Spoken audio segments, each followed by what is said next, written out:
Welcome to the Purpose-Based Retirement with certified financial planner Casey Weade. Casey is the president of Howard Bailey Financial. Whatever risk you face during your retirement years, we've got a plan. A published author and radio host. It's not how much we make during the good times, it's how much we keep during those really bad times. His advocacy for retirees and pre-retirees has made him a sought-after speaker and trusted financial leader. And putting a real plan together. This is the Purpose-Based Retirement. Thanks for joining us. I'm Lee Kelso here with Casey Weade and Marshall Johnson, certified financial planners with Howard Bailey Financial. Social Security, it is the primary source of income for many retirees. So we're starting the broadcast today with 6 questions crucial to get the most in monthly benefits for your retirement. We're answering viewer questions today as well, one of them about guaranteed returns and how to tell if your advisor is really putting you first. And you may be surprised to find out what you think you're paying an advisor's fees might only be about half right, and that doesn't work out well for you. All that coming up today. We're going to start, though, with that look at Social Security. Very important questions here, right? 6 top questions people need to ask. Exactly, and we're discussing this because Gallup, National Pollster Gallup, actually did a survey here recently and found that 60% of retirees regard Social Security as one of their major sources of income, and 87% of retirees are reliant or dependent on Social Security as an income source during retirement. And I think many times we understate the importance of that Social Security decision, when we're going to take it, how we're going to take it, what our filing decisions are, and we just walk in, we sign up for Social Security, and we walk out and move on with our lives. I had a gentleman just the other day that was going to file for Social Security at his full retirement age. He said, I'm going to file at 66. I said, why? I said, well, I don't know. It said that was my full retirement age. And we found that he could do some serious tax planning and really improve not just his overall Social Security benefit, but also his tax, minimize his ongoing taxes by doing some Social Security planning. So there's a lot of things that need to happen in order to make that decision that you're getting ready to make around Social Security the right decision for your retirement future. And if you're not having this discussion with your financial planner, then I think it's time to dig a little bit deeper, start asking yourself some of these questions that we're going to cover, and get a real plan for the future.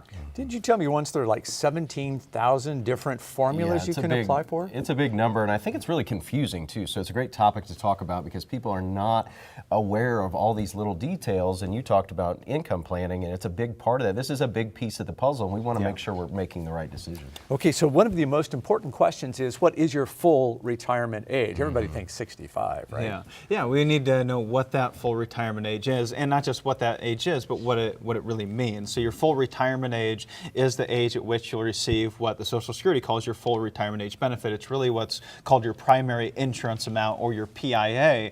That's what you're going to receive at your full retirement age. It doesn't mean you have the maximum benefits that you're going to get out of the Social Security system. It doesn't mean that's the best time for you to file. It's just a number from which we can derive all those other numbers from 62 all the way up to age 70. If you're born between 1943 and 1954, then your full retirement age is 66. And as of this year, this is the first year we're starting to see that number begin to increase for retirees, increasing by 2 months every single year up to 2022. At that time, it'll be 67 for retirees as they're stepping into retirement. So it's probably going to be somewhere between 66 and 67 for you at some point in the future. I'm 67. However, I can virtually guarantee that by the time I get to retirement, it'll be 70 or 75, or maybe even later than that. Social Security will probably change in the future. But for you that are 5 or 10 years out from filing, it's always, we've had dozens of changes to the Social Security system, but every time we've had a change, it's been sunsetted, typically for those that are under 50 years old.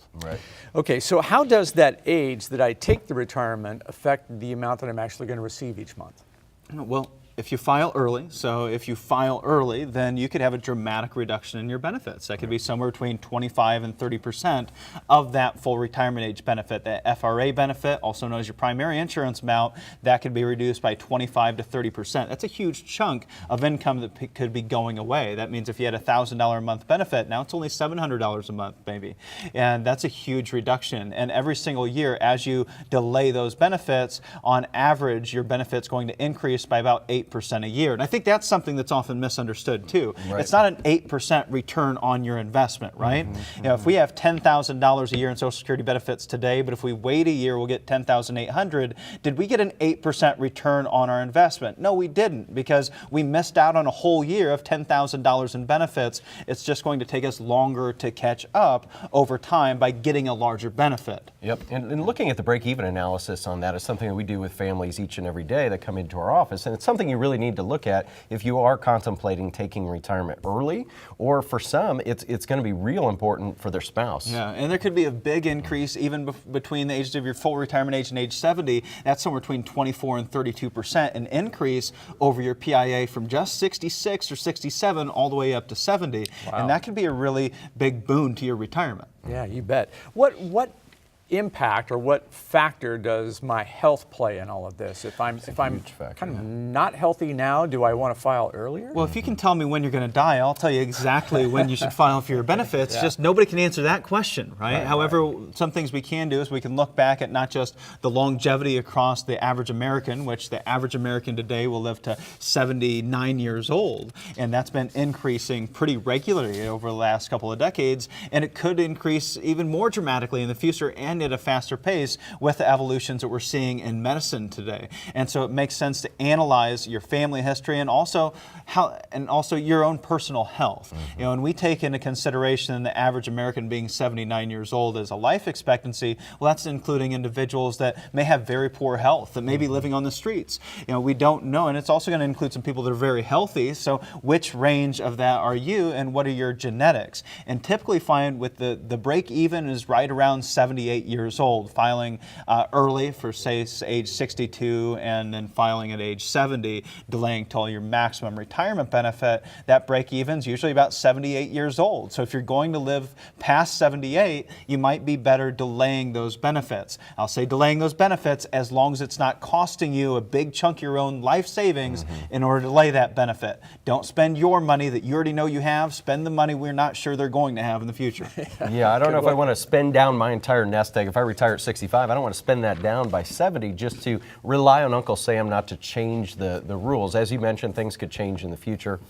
But to your point, it affects whether the spouse is going to live, not just the individual that's drawing Social Security at 65. You may, even if you are unhealthy, you may want to defer just for your spouse, because the spouse is going to receive exactly, that benefit. and that's what the next thing we want you to ask is do you have a spouse that you need to consider in all this? And for, like Marshall said, you got a spouse that's much younger than you. It might make a lot of sense to delay your benefit, or if you have a major health consideration, one spouse is much healthier than the other, you may want to delay that larger benefit because every year it's increasing, and we're going to see that benefit, if somebody passes away, will get the larger of the two benefits. Now, I just want to touch on a couple of these other things as we're running out of time, because I think it's important for you to understand all the questions you should be asking. And the next one is my earnings history correct? So make sure you understand what your earnings history is. You can go to the Social Security website, log in to My Social Security, that's ssa.gov. You can log in and look at your earnings history. They sometimes make mistakes, and you have 3 years to fix those mistakes, unless it was fraud or some type of clerical error for that matter. And lastly, make sure you consider any additional benefits you might have beyond your own work history. Especially if you've been divorced at some point, you may be able to collect on a previous ex-spouse, maybe even multiple ex-spouses, believe it or not. And if one of those spouses passes away, you may be able to get a step up to 100% of the benefit they were receiving. Not that we should be looking out for ex-spouses.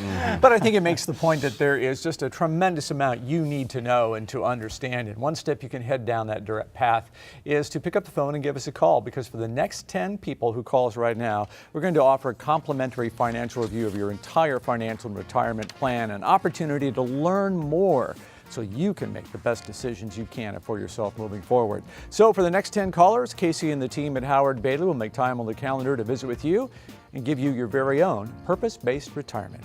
And we're back with questions from callers in just a moment.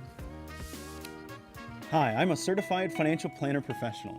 I believe the bar for entry into the financial industry is far too low. You and your hard-earned money deserve better. With a CFP professional, you can have the confidence you are working with an advisor who has met not only rigorous education and experience requirements, but also is held to the highest ethical and professional standards in the industry, resulting in better methods that will address the financial challenges you will face in retirement. If you'd like to see how a CFP professional can serve you, give us a call. Ready to maximize your retirement strategy? Register to attend the Purpose-Based Retirement Live with Casey Weade. Call our office at 866-482-9559 or visit www.howardbailey.com to register now.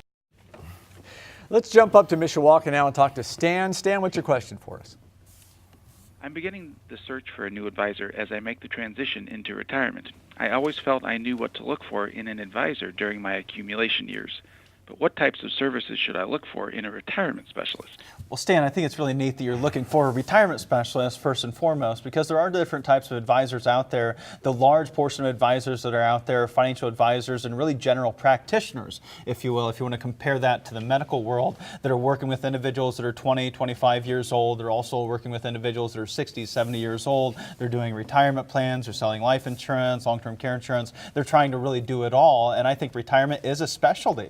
It's a place that you arrive to where you are going to face different challenges and more complexities than you ever have during your working years. Frankly, during your working years, most individuals, at least 9 out of 10, don't need a financial advisor. You could buy the S&P 500 index fund, maybe a handful of other index funds to stay a little diversified, but just dollar cost averaging into your 401k or into the market over time, you're probably going to end up better off rather than paying an advisor a fee. Now, I say that also with a caveat that you want to make sure that the fees you're paying in your investments that you're using aren't higher than what you could get with an advisor, which is often the case. One of the most important things I think you should look for, Stan, as you're doing this search is independence for that very reason. You want to find someone that's truly independent. They're not working with a broker-dealer. They're not working with a company that's tying them down to their own specific products. They don't work for an insurance company that only allows them to sell specific life insurance products or long-term care products.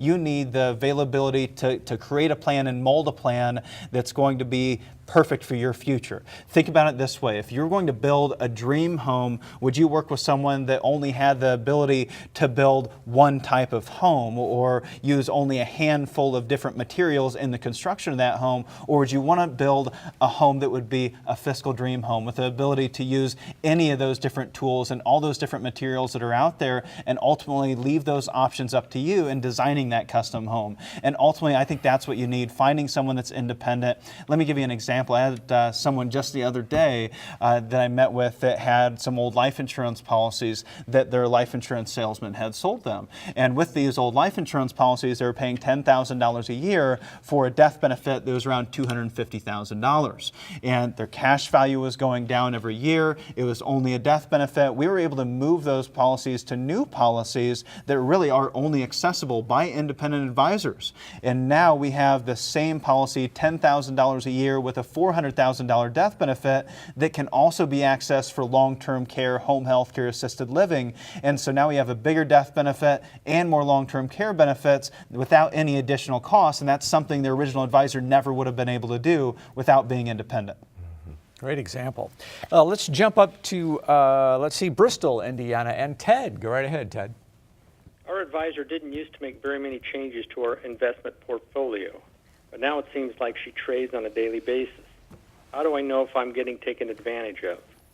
Ted, wonderful question. You know, one thing you would want to know is you want to understand how your advisors, what their strategy is, because there's many different types of money management. If we're working with somebody that's kind of buy and hold, that's a strategic plan. If we're working with somebody that's making a lot of changes, that's somebody that's taking a dynamic approach, meaning they're constantly moving and shaking. Hopefully daily basis is, I hope you're being a little facetious there, hopefully they're not in there each and every day, but it's good for you to understand how they're compensated. Is this a transactional, are you paying your advisor on a transactional or a brokerage basis? Because if they are making changes simply to create commissions, Casey, that's never going to be a good thing. But I think it starts with you getting a good education, Ted, of what type of advisor you're working with and what kind of strategy they're using. Not just what strategy they're using, but how they're compensated, really in general. Are they a fee-based advisor or are they a commission-based advisor? If you're working with a commission-based advisor and they're trading your portfolio on a daily basis, we call that churning. They are doing that to typically generate additional income and additional revenue. I work with an active money manager, someone that manages my own portfolio because, frankly, I don't have the time to do it day in and day out. And they are always making trades within that portfolio, and I want them to be doing that. Maybe not on a daily basis, but I want them to be trading it. Otherwise, why am I paying them a fee in the first place to manage my portfolio? And I know as I pay them a fee, the only reason they ever make a trade is because they can't financially benefit from that trade. That portfolio gets bigger, their fee gets bigger, and they're making more money and I'm making more money, and our goals are aligned. Now, if I was working with a commission-based advisor, I'd be concerned. Now, there still are transaction costs whenever anything is bought and sold, even if you're working with a fee-based advisor. So we want to know what those transaction costs are. Sometimes those transaction costs will be covered by your advisor. Sometimes you have to pay them, but you should be receiving quarterly trade confirmations from your advisor. They can't go anywhere but to you. And if you open up that trade confirmation, it'll tell you exactly what you paid for each one of those buys and each one of those sells. If you want to get a second pair of eyes on that, email it over to us. We're happy to just do a free phone consultation and let you know what's going on. That's our job. All right. Thank you. There you go, Ted. Peggy, let's see. What's your question for us? My neighbors told me that they never watch the financial news anymore because they have a guaranteed income strategy for their retirement.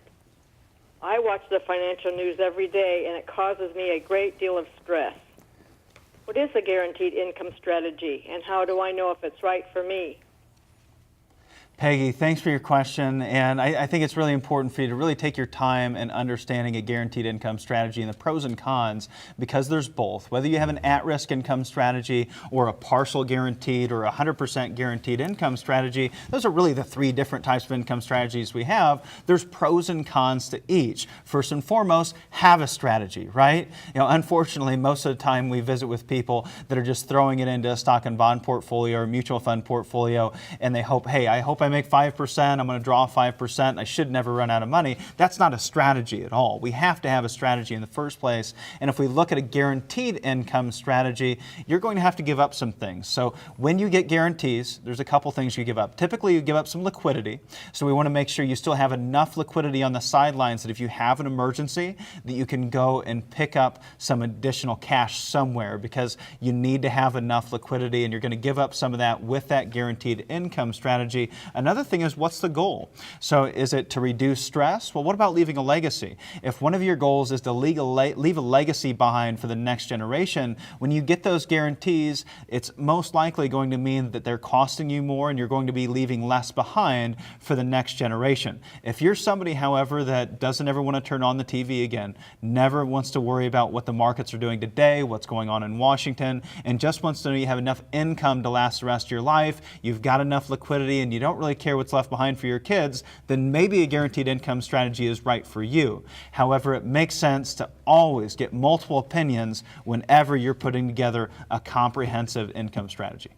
Peggy, thank you very much. And if you'd like to understand what's going on in your portfolio, here's an opportunity we hope you'll take advantage of. Be one of the next 10 people to call us right now. And we're offering a complimentary financial review of your entire financial and retirement plan, an opportunity to learn more about your money, because we want you to make the best decisions you can moving forward. So for the next 10 callers, Casey and the team will take time on the calendars to visit with you and give you your very own purpose-based retirement. Here's our question of the day. How many stocks are in the average mutual equity fund? Is it 15 or all the way up to 90? The answer is coming up.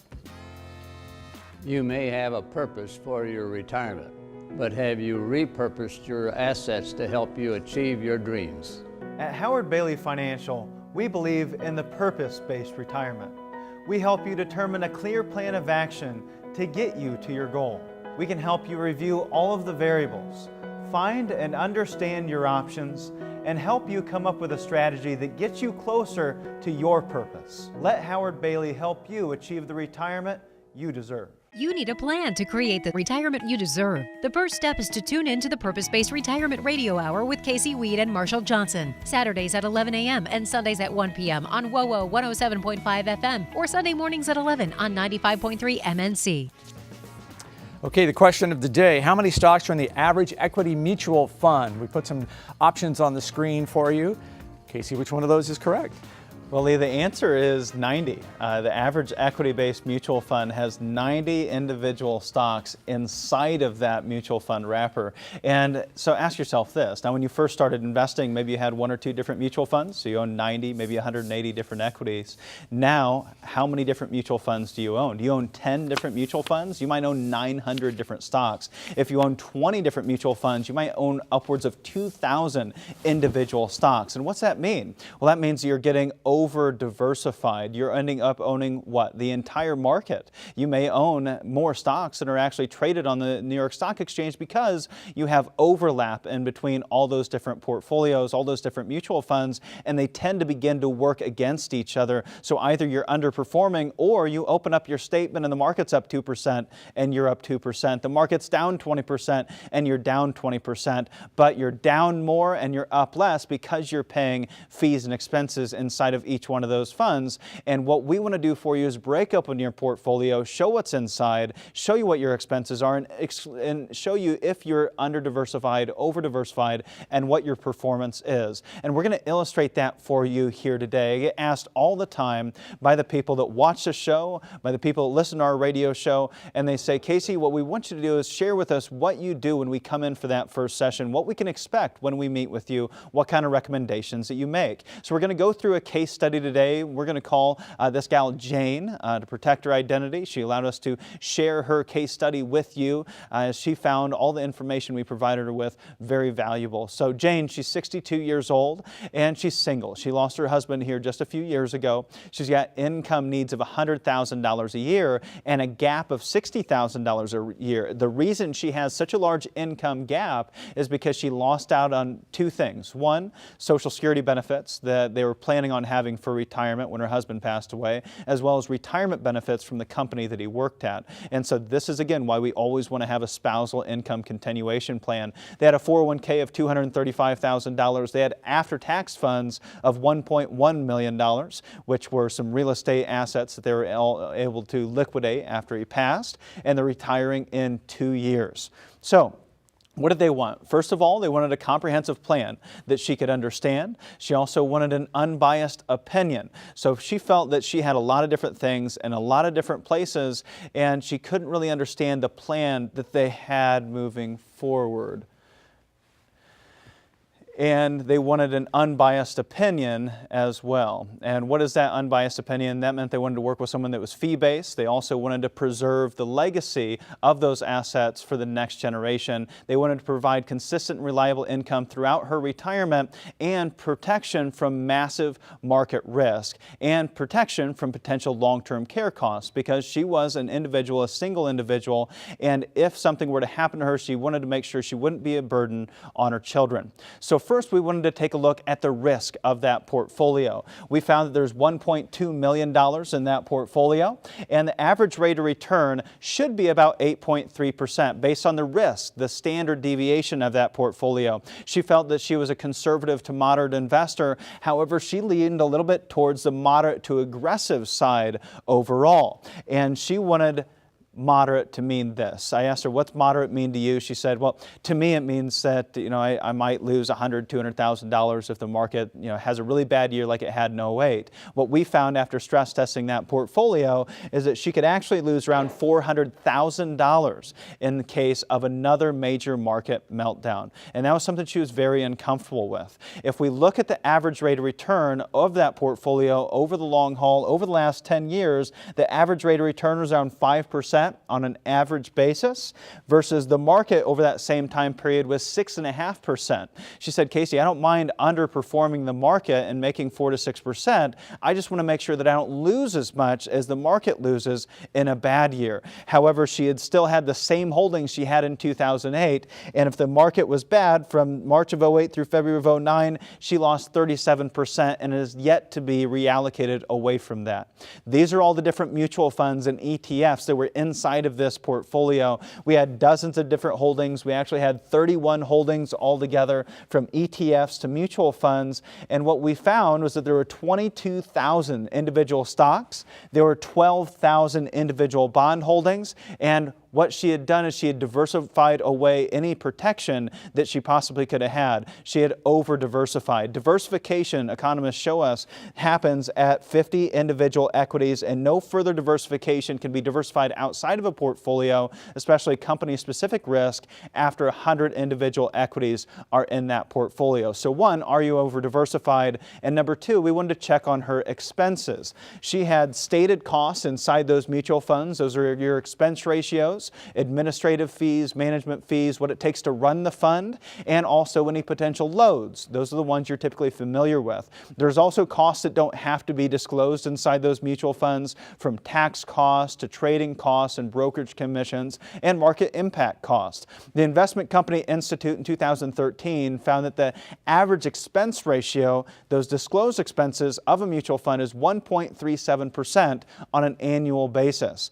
The Wall Street Journal did a study finding that the average trading costs are 1.44% in addition to that expense ratio. 1.37 plus 1.44 means that the average equity mutual fund is paying 2.81% on an annual basis. On a $1 million portfolio, that's $28,000 on an annual basis. Now, we broke down her portfolio, and what we found across all these individual holdings was only 0.5% in internal expenses, because there were a lot of index funds and ETFs that kept those costs low. However, on top of that 0.5%, she was paying another 1.5% in annual fees and expenses on that $1.2 million, bringing that total to 1.8% or $22,000 on an annual basis.